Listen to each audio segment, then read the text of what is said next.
My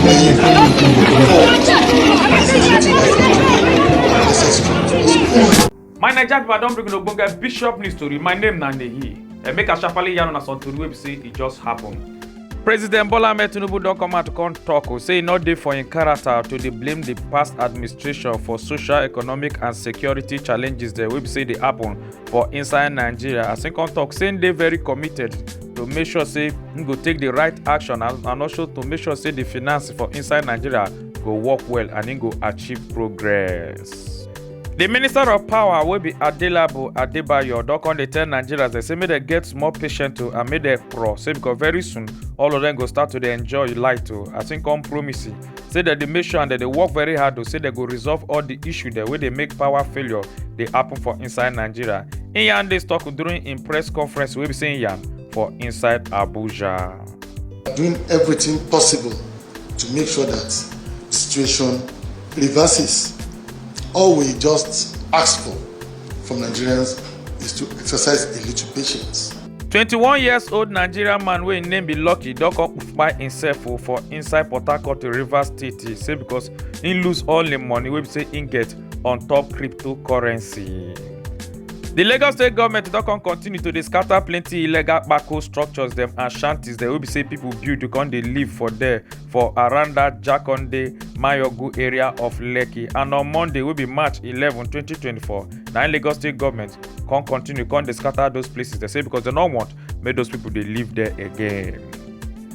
The Niger State government don come rename the Minna International Airport with President Bola Ahmed Tinubu name. The airport formerly the name na Dr. Abubakar Imam International Airport as they come change am to Bola Ahmed Tinubu International Airport. And I didn't say President Bola Ahmed Tinubu go visit Niger State on Monday wey be March 11, 2024 to commission the Agricultural Resolution Project.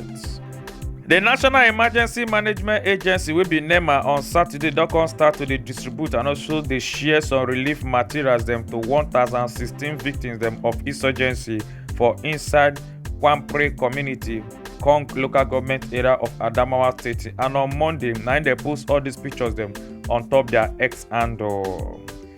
The governor of Kano State wey be Abba Keba Yusuf don come dey beg President Bola Ahmed Tinubu to make him open land border to help food security for inside the country. As im come dey lament say because plenty hardship and economic condition wey dey happen for inside Nigeria don affect plenty Nigerians wey make dem dey suffer well well. They come dey talk say but e dey open the land border so e go help reduce inflation and also e go help reduce the price of food for inside Nigeria.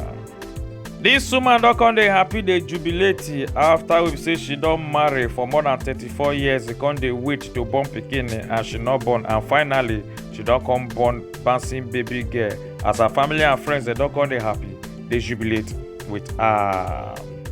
One lady wey be student of Abdul Gassar Polytechnic in Zamfara State don come yarn how Nigeria call about police officers dem for inside checkpoint harass her, come even beat her, come even break her head wey make blood come even dey rush dey come out for her head just because say she no show her NIN. As the Nigerian police officer come dey call her say she be okpo miliki girl wey make her come provoke come dey challenge the Nigerian police officer. Come it. Let me take it.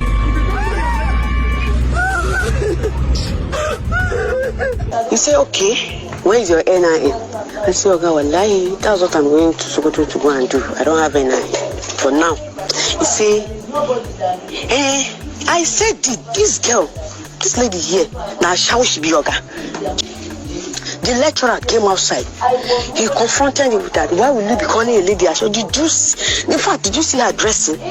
The Lagos State Ministry of Home Affairs on Monday will be March 11, 2024. Don come start to dey share food packs to different state ministries, departments, and agencies them. As Lagos State government don come post this picture on top their X handle, say because they share all these food packs them to support the Muslims. They will say they don't start their Ramadan fasting yesterday on Monday, March 11, 2024. Plenty Nigerians they don't come, they call for help as they come, they tell they call about police, say make they come arrest this woman and also to save this 8 years old girl. We be say her madam beat her, come even wunjure all her body as people come dey talk. Say even upon as they hold the woman, say na so the woman still wan beat the girl, make you kukuma just kpai the girl. As one come dey yarn, say this small girl with him sister, say they carry them from inside her bar, come Port Harcourt, Rivers State, to come do house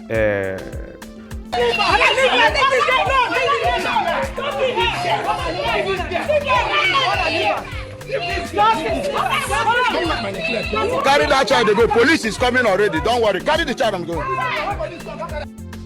42-years-old Kenyan woman wey her name be Metrin Okunu wey base for inside Busia County don come dey tell police say make dem arrest her husband say because her husband always dey beat her, even wunjure all her body, her faces, and also wunjure her chest wey be say e dey pain her as dem come rush her take go hospital to go collect treatment.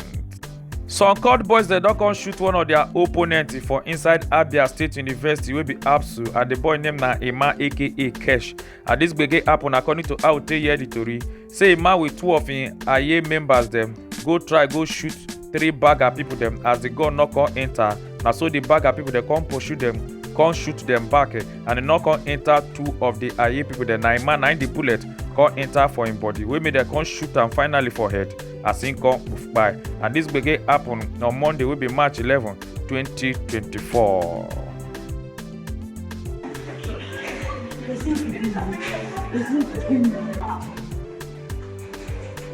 The United Kingdom don come ban the health and care workers dem, say dem no go fit bring in their family members dem come inside their country, and dem yarn dis talk on top UK Home Office through their X handle on Monday, March 11, 2024.